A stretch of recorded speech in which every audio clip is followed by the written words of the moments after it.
So we're at the Anil Agarwal Dialogue by the Center for Science and Environment, and I'm being joined by Dr. Anand Sharma. He's the former Director General of the Indian Meteorological Department, and Mr. Rajneesh Sareen here. He is the Program Director of Sustainable Urbanization at CSE. Thank you so much to the both of you for speaking to NDTV. Dr. Sharma, first off to you. Of course, in these heating up climate times, especially, places like Delhi, Rajasthan, completely boiling at this point. Tell us, you've been the former DG of IMD. How and why is this phenomena happening? What is the larger aspect that you believe our viewers should know? See, there are a number of reasons behind warming. One is that natural climate variability, what we call as interannual climate variability, means 2 years are not exactly the same. Some years are warmer, some years are cooler. One. On top of that, you have the greenhouse effect. Because of that, there's a global warming, and our data is also showing 1 degree rise in past 100 years. So that is a second component. On third major thing coming up is urban heat island impact. Like cities which are totally concrete with less of vegetation, so it's absorbing heat and slowly releasing after the sunset. So that is also contributing to daytime increase, also nighttime also increase. For a layman, how would you define heat island? What is a heat island? Okay. Heat island is, basically the concrete structures or iron, steel, what these structures, they have a property to absorb radiation, which is coming from the sun. So naturally when they absorb it, so temperature goes up. And if you see in the rural areas where you have crops, grasses, trees, etc., it doesn't absorb. It reflects or absorbs a little bit.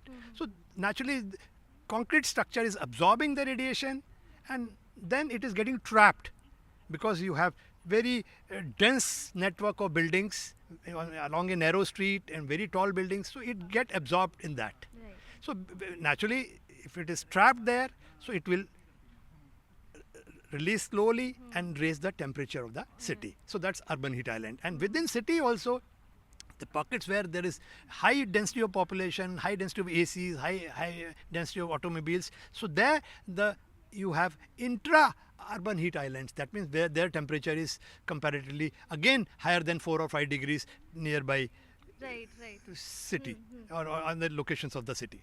Mr. Sareen, now on to you. What are, some of these structures or say materials that do contribute to such urban heating island kind of situations, and what is the alternative to the same? Sure. See, when you develop a city, or rather when you say that what is your core of the city and what is now new as a subject which is coming as a structures, we used to have a non-homogeneous material. Non-homogeneous material ka meaning is that you have 3 or 4 different type of material. They are sandwiched together to make a material which actually responds to every variation and change which was there. Like for example, if there is a higher humidity, if there is a higher temperature, some particular component of that non-homogeneous material used to respond to that. But today what we have is homogeneous material. Now homogeneous materials try to work against the heat with you can say their thickness, or because they just have one particular property by which they can defend themselves. Now that particular property do not have a variability in terms of that if there is a changes which happens, or rather the variation will happen, they will not be able to act towards it. Now because we have shifted from non-homogeneous to homogeneous, and this transition was very quicker, without even understanding whether this was where sir has mentioned that there is a concrete which is now becoming one of the very evident homogeneous material which is around us, without even understanding the reality of that, how this is going to be bringing up a local level of changes. We just introduced it. We introduced it to a level that now we have around 30, 34%, 35% of penetration in the cities are switched over to concrete. Or rather, I'll say that almost all the new structures where the 300 repetitions is possible is all going towards concrete. So instead of concrete, what material can be used now to make buildings in cities favorable for the climate conditions? Sure. See, when you use concrete for the structural stability, it's fine. But when you use it for walls, that is where the problem starts coming in. Walls is you can say when you have a portal structure, because right now we have is non-load bearing kind of structures which is there. So you have a portal structure, so your walls are non-load bearing elements. You can switch it with anything. So every possibility of material is there with you. Then why you just want to switch only to a walls which are made of concrete? The problem is there. Yeah. Yes. And of course to great extent, yes. Coming on to glass as well, especially NCR region, a city like Gurugram, which is the cyber hub, a lot of glass buildings there around. And also asking you now about heat wave situations. Today, like as of now, just for example's sake, Safdarjung station has recorded 19.5 degrees Celsius as the minimum temperature, which is the highest from 1951 to 2025. Now, even a couple of days back, 40 degrees Celsius was like the hottest day recorded in Kerala. So it's February, it's supposed to be springtime. Why is this happening? See, first thing is that, you remember this thing, heating starts from south towards north as we approach summer. Because on 13th of January, which we call Mahasankranti, that is the time when the sun enters from southern hemisphere to northern hemisphere. So, and then onwards its journey, that means it's overhead. So as it moves to higher latitudes towards north, so that is how the heating progresses and the temperature start rising. So heating first starts from the South India. So, but this time what has happened, it has come little early. One, and temperature has risen sharply.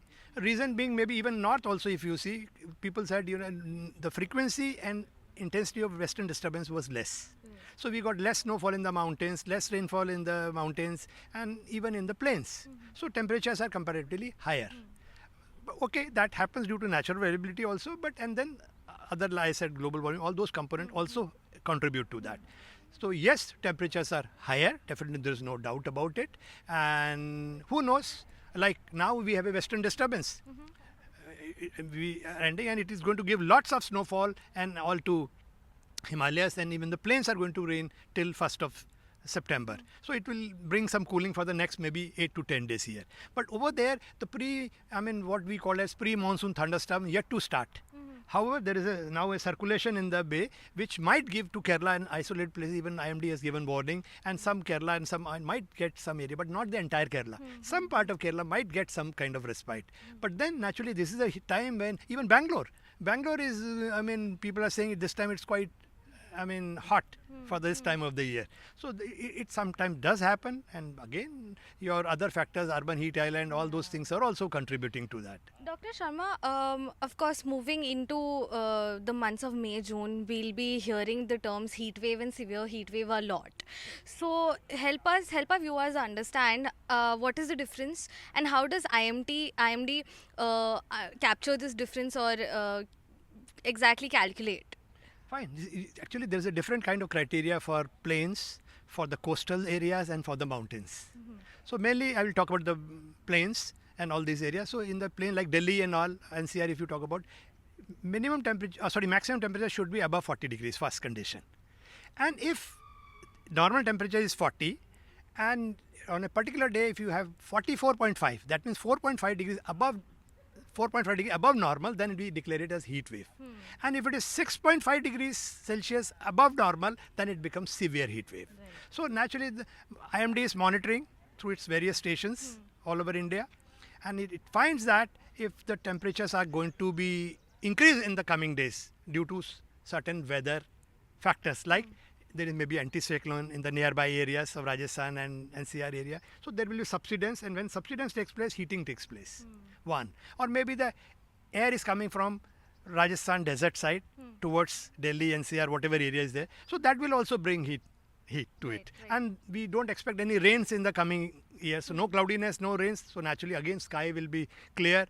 Intense radiation is also coming. So different factors. Anticyclone is operating, wind direction is favorable, sky is clear, intense radiation, all these contribute. And seeing that together with and all this other data is also into models also. The model also predicts that in the coming days the temperatures are going to be above normal, and they are ideal for the heat wave or severe heat wave conditions. And on top of that, you also, again, urban heat island impact is that the cities will be definitely, some pockets definitely will be much, much higher.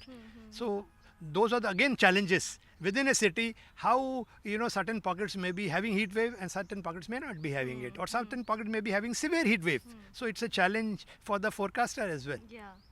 Mr. Sareen, on to you now with respect to, these challenges.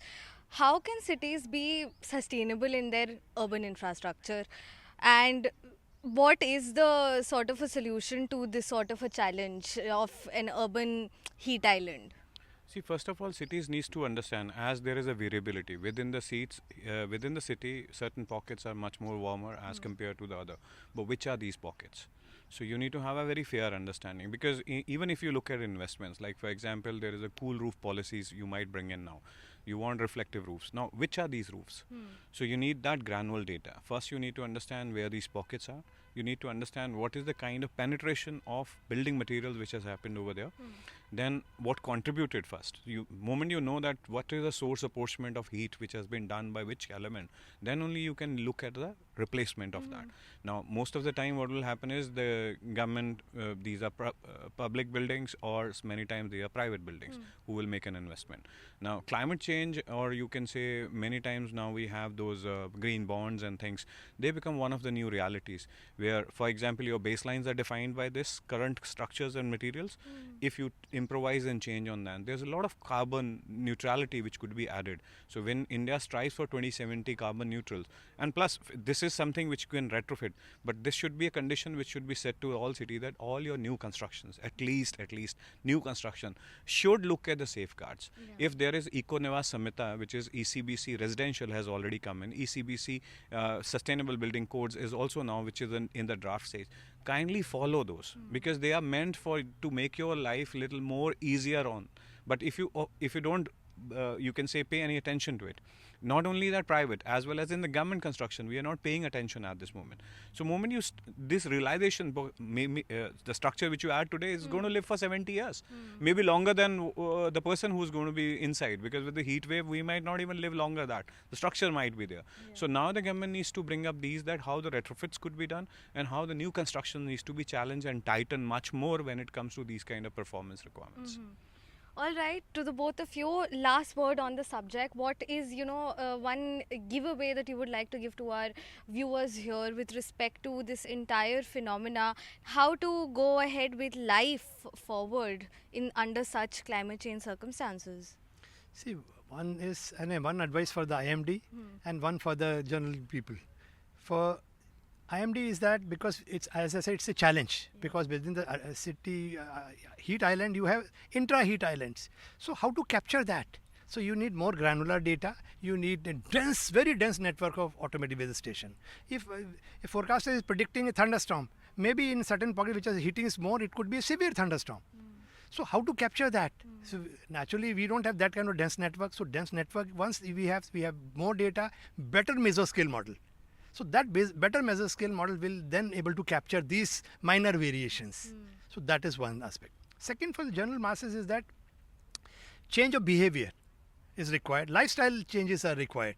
And as for the building designers, the building again design has to be glass. I don't know why they are putting so much of glass in this. So that needs to be changed. And as he said, Rajneesh said, that building design, building code has to be strictly followed. And people should start factoring weather information into their day-to-day planning. That means if IMD says there are going to be heat waves, so what should be their action? They should factor that information. Accordingly, they should dress up, loose clothes, take plenty of water, cover their head, and do not stay for a longer period, especially between 11:30 and 3:30 when the temperatures are very high. And do not do much of the hectic work like some cycling or something. Avoid those kind of things. But then it may be applicable for some of the people, but workers who are working in open conditions under very hostile conditions, for them it is very difficult. For there, I think maybe we have to sensitize the contractors and all that. Please put a cooler place, shelter where they can rest for some time and then provide water, etc. So that their life is better and they can, if there is a bad weather, they can prevent that having a bad impact on them. So basically, start factoring weather information into your day-to-day planning. Be weather-wise and climate smart. Right. What about you, Mr. Sareen? I think 2019 India got India Cooling Action Plan. One of the very important performance target for us is thermal comfort for all. Now this is something we have a mixed board buildings, and rather we expect that thermal comfort for all, especially for the weaker section of the society. Now when you bring that, they are mostly nature driven. So until unless your microclimates in the cities are not designed according to it, you will not be able to achieve that level of thermal comfort for them. So we need to bring up standards, which is primary. First, we have to declare what is this thermal comfort standard are we aspiring for. So then, moment you have that standard, because right now we just given a statement, we have not given that benchmark which we want to aspire for. So let's come up with a good benchmark, so that every developer, be it government, be it private, be whosoever or individual who's building a house, should know this is the target which I have to achieve for. So once that is very clear, you know that your ambient is going to be like this, your indoor will be like this. So automatically things start cascading. You can say that our elders, our generations, they were very clear, right? This heat was there in Rajasthan, which is now there in complete India. Yes. They knew how to design and how to work. Their food, the way they used to have a food, the way they had clothings, the way they used to make houses, they were all according to the climate, microclimate adaptability. But now that adaptability has been taken away, that creativity is also taken away. So bring that standard which can nurture that creativity to come back. That's the most important one. Right, all right. Thank you so much to the both of you. So that was Dr. Anand Sharma and Mr. Rajneesh Sareen speaking to NDTV about urban heating islands and how can urban spaces now, or rather how urban spaces now have to accommodate and adapt accordingly to the changing climate scenarios. With Tanushka Datta in Nimli, Rajasthan for NDTV.